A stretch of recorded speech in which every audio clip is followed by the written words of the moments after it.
All right, you guys. Sorry about that. My phone, I don't know, is acting up. But I was wanting to say that I should have turned my lighting on this camera. I'm trying to make sure you got some good lighting.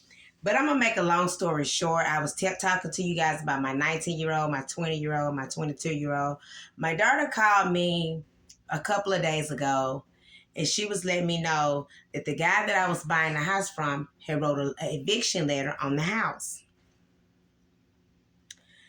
Which me and my daughter already had talked about, for them to get their bus up and go to work and pay the rent.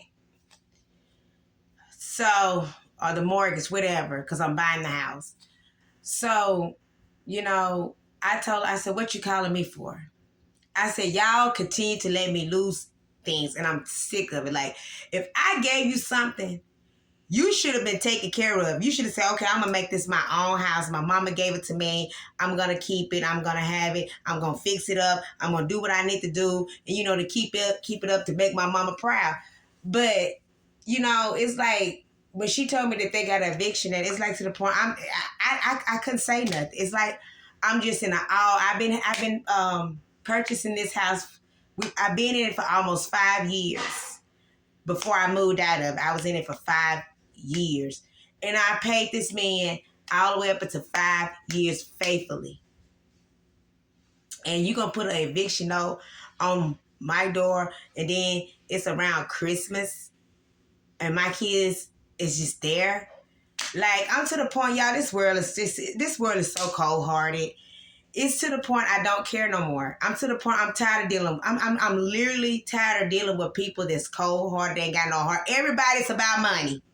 Everybody is about money. That's what they're about. It's about money. Family ain't family no more. You can't go to your family for nothing. Your siblings ain't acting right. Your brother and sister ain't acting right. They don't want to help you. Everybody on their own. I got my own family now. And such and such, and I can't come to the get together because we doing this over here and we doing it over there. It's like this whole world is so messed up and injustice. I'm to the point. I can't do it. Y'all, this is what I've been dealing with. This is why I have not been uploading. This is why. I'm so angry right now. I'm angry. Angry. For me to put and put my trust in my kids and confide in my kids to do right and to do the right thing, you trying to hurt me. You act like you don't appreciate nothing that I do for you, and then you gonna sit here and just do and go tell lies on me. Like, I'm to the point. I'm exiting out of everybody's life. Don't nobody got to worry about me ever again. Now let me get to my other daughter, my 17-year-old daughter, a problem child. The reason why y'all haven't actually been seeing her in my videos is because she been in the facility getting help because she was running away from home, having sex with 34, 30-year-old, 20-year-old guys on social media, going to different types of social medias and having sex with these random guys, running off with them in my house. And how she would do it, like when we go to sleep, she'll leave it at 2 or 3 o'clock in the morning. And I done called her numerous of times because I stayed up. I got to the point, I got tired to the point I had to get her some help because if I didn't get her no help, something was going to happen to her. So she went, to make a long story short, she went and got the help. She went to the facility. She got put on probation. All this stuff right here. What is this?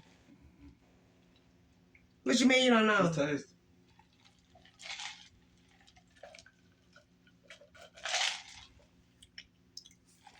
What is that? It's good. It's just sour. They got cranberry, mango, and Sprite. It's really good. Why you didn't make me know? This is yours. Okay. So, thank you. Appreciate it. Thank you. You're welcome.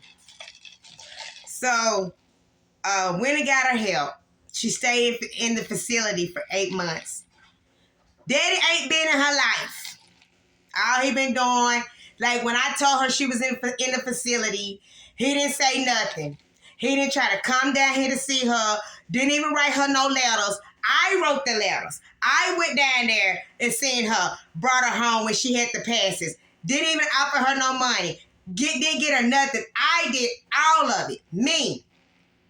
He $1,800 behind on his child support. Ain't paid nothing.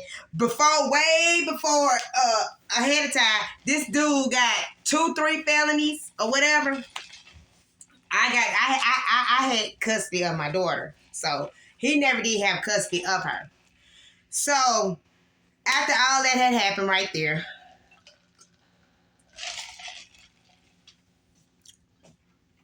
my daughter came home the day before Thanksgiving of last month. She came home. I knew in my heart and my spirit that she didn't change.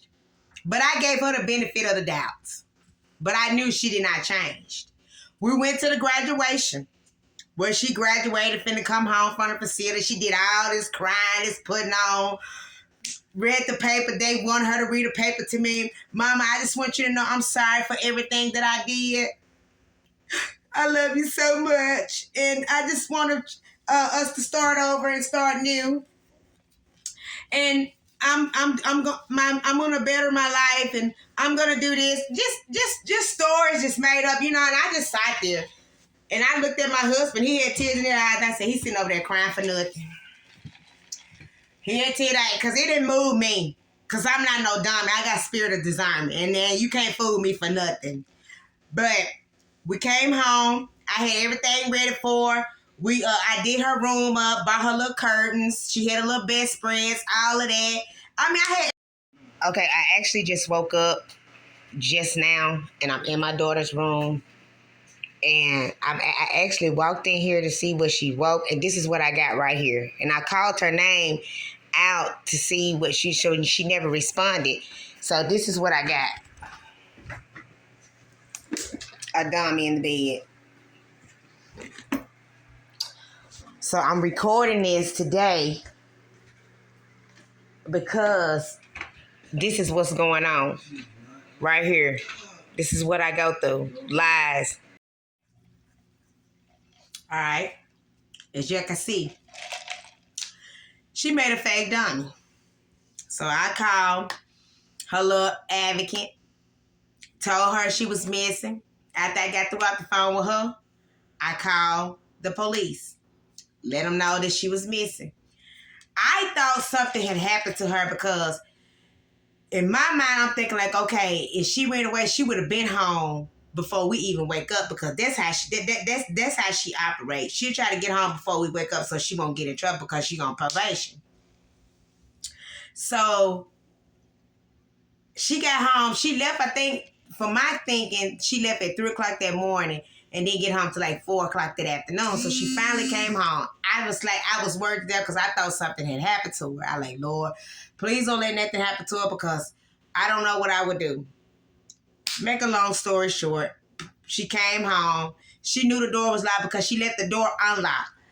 Left the door unlocked while we in here sleep. Anybody could have came in the house and did anything to us.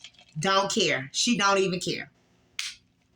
The police, I called the police and let them know she came home and all of that stuff like that. They did not come back out here, to document it or none of that. They just said, okay, they said they weren't coming back out here. Everything okay, such and such. So that was the end of it. Anyway. So then whenever I told her to come on in the house, I said, just come on. I said, you already know what you did. She felt so bad. She didn't even want to come in the house. Because she knew she was going to get in trouble. I said, come on in the house. I really wasn't going to say nothing to her at the end of the day. It's up to her probation officer what she going to do. But to make a long story short, that whole day, I let her relax. I didn't really say nothing to her until like later on. I called her in the room and I talked to her. I said, so what was the reason why you went away from home? Why did you do that? You're 17 years old. You don't got to run away. You can talk to me and tell me the places that you want to go. Why would you do that? You don't understand. You don't want to listen to me. You don't want to do, you don't want to let me do what I want to do. I said, oh, okay. I said, how? I said, I said, where was you? I was over a boy house watching Netflix with a red hickey on the neck. I said, oh. I said, so what the dude name is? I can't tell you that. I said, why not? I said, what? I said, I said, where's his parents? I said, do we have a parent? Yeah, he got a parent. I said, what? I said, was they there? Yeah, they was there. I said, okay, get him on the phone, call him, let me speak to him so I can know why did he had you over his house and then the parents didn't consult me that you was over there. No, I ain't finna call them because they really didn't know that I was over there. I said, exactly. Exactly. Just like what I thought. So then after that, I said, I'm taking your phone away. You're not going to have your phone because you're not going to be on your phone tonight talking to nobody. So she was texting. No, she got mad because I rented her room to try to get her phone, but I couldn't find her phone. I could not find it. So she going to run up in there and go up under covers and get her phone and put it up. I said, I'm not going to tussle and wrestle with you tonight. I said, I'm going to call the police and let them deal with it. So I called the police, waiting on the police, the advocate. Let me tell y'all, when y'all invite advocates in your home, don't do it because they will turn on y'all. And this woman been in my daughter's life ever since October. You know, been in her life ever since October. You know, was supposed to be helping her when she got out the facility, get a job. You know, just help her do things and stuff like that. Didn't know my daughter was going behind my back, telling these people what was going on in my household, what was going on in my house. And everything she told them was a lie because she knew she was in trouble. So when I called the police to get her phone, she was on the phone texting her advocate. You need to come over here. My mama finna take my phone away. And she done called the police. The advocate beat the police over here. I said, okay. I said, what you doing here? She looking at me. She said, oh, no, I was just coming to see about Mercedes. I said, oh, you know, I really wasn't even studying her because I was really mad.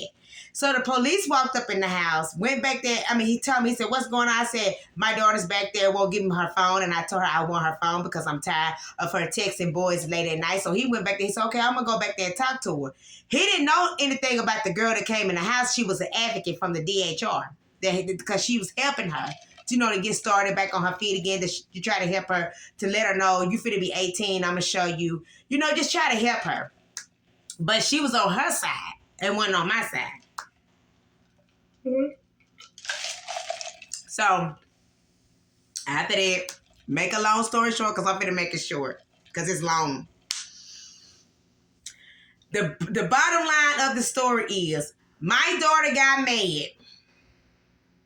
made false allegation on me and my husband, and told these people lies and said, I ain't never took care of her.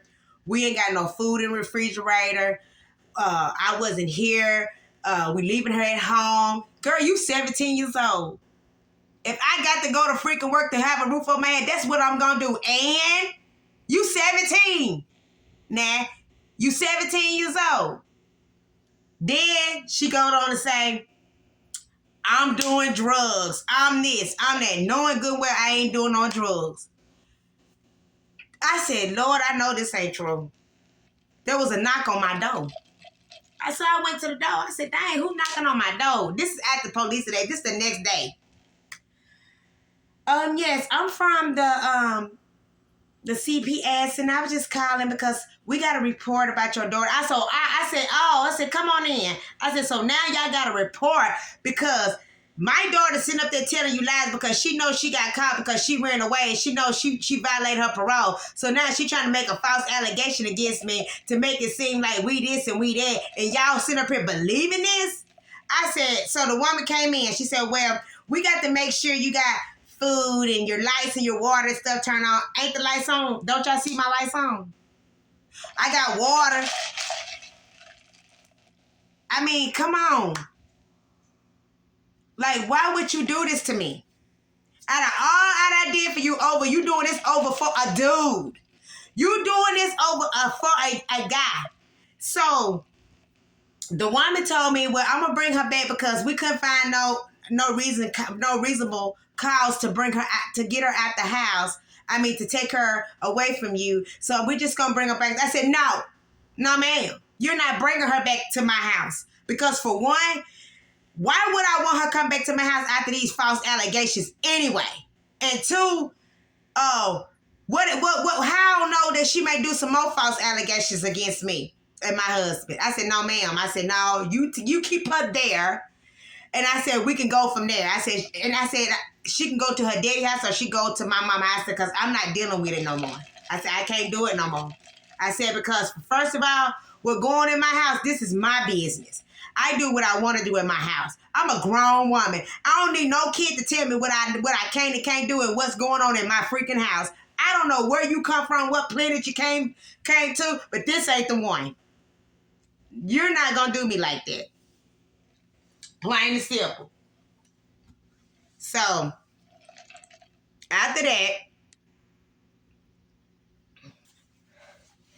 okay. So, after that had happened, I was really angry. And I told the woman she can't come back to my house. We had to go to court and everything because I told her she could come back to my house.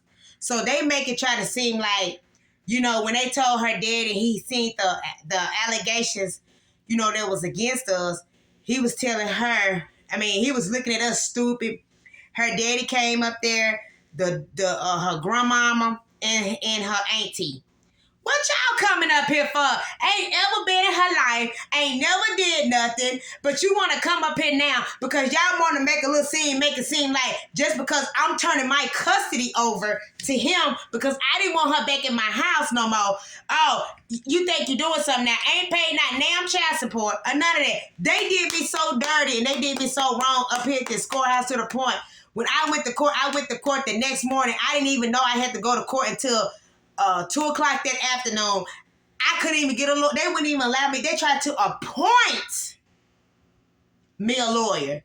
I couldn't even go get a lawyer. So that's what I'm working on too, y'all. I'm working on that too to try to figure out what I could do about that situation. So it's a lot, because it's to the point that for one, y'all didn't even check his background. You don't even know what house she going in. You ain't even go and you didn't even expect. You didn't even inspect his house. You don't even know what environment she going in or none of that. You just absolutely took her out and we just took on over there, which I already told him I just didn't want her back here no more because, I'm not going to keep on taking false allegation and you telling a lie because you got caught because you ran away from home. No, we're not going to do that here. No, ma'am. We're not going to do that.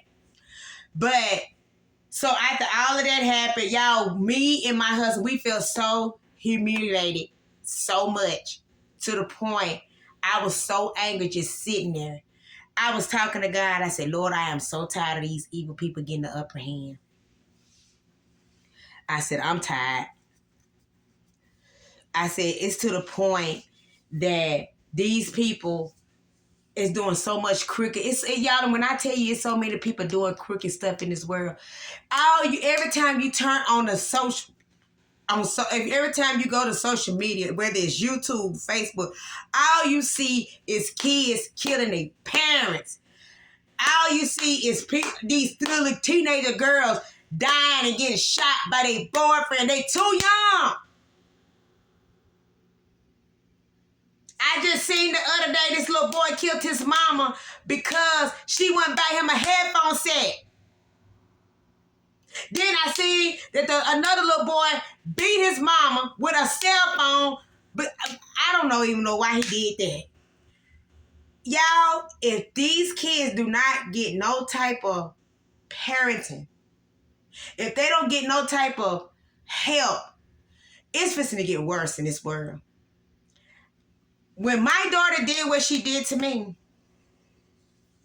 I really wanted to turn so bitter towards her, but I said, I'm not going to do that. I said, I'm not going to do that. I said, because guess what? God see everything. And you can best believe it and mark your word. Something is bound to happen. Something is bound to happen. She want to walk around here having sex with all they do. You walk around here, done had 2 STDs to the point that mess your bladder up. And you have to take pills because your bladder is messed up. If it weren't for me to go get this girl some help, no telling where she would have been today. Doing all type of drugs to the point she said she done OD'd twice. 17 years old. If I didn't get her the help and she went in that facility for 8 months, no telling what she would. Her daddy didn't even come in her life, not one time. But that's okay, because I got somebody that's going to handle that situation. I'm not even worried about that right now. He only took her because he didn't want to pay child support no more. Ain't that sad?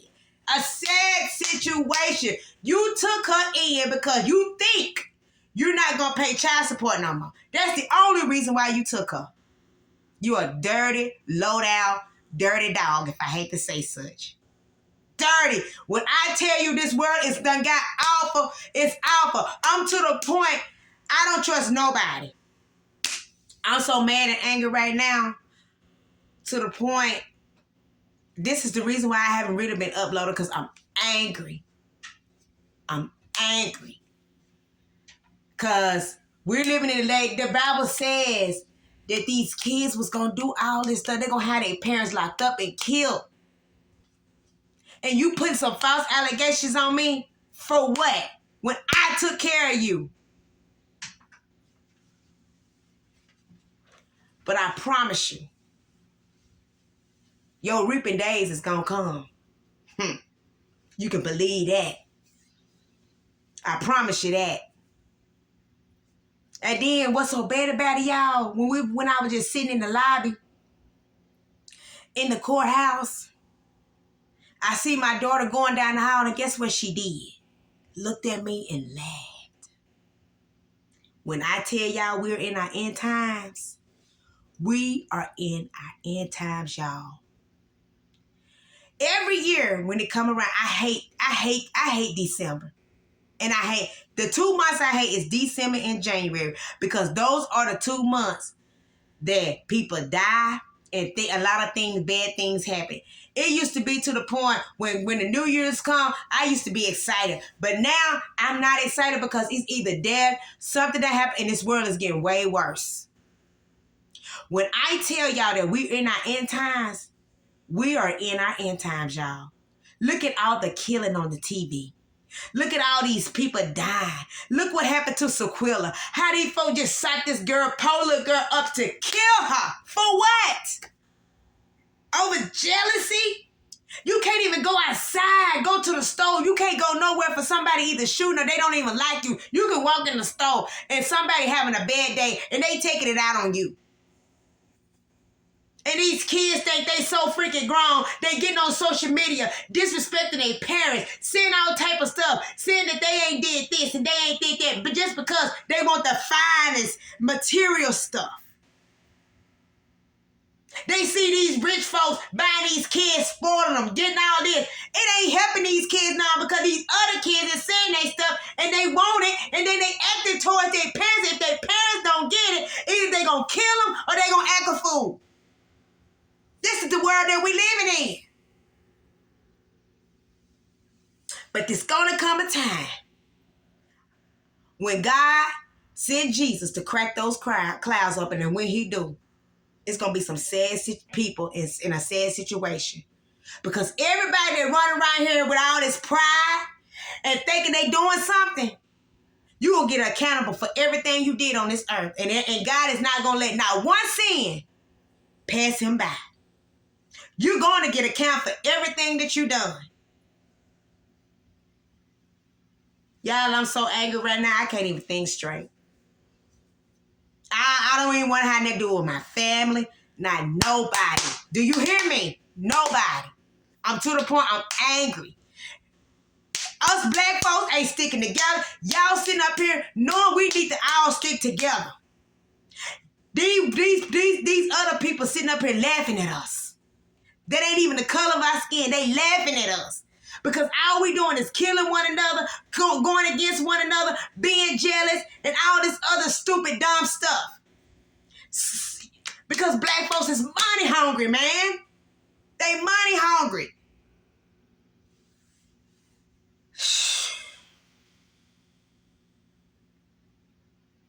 We got to do better. We got to.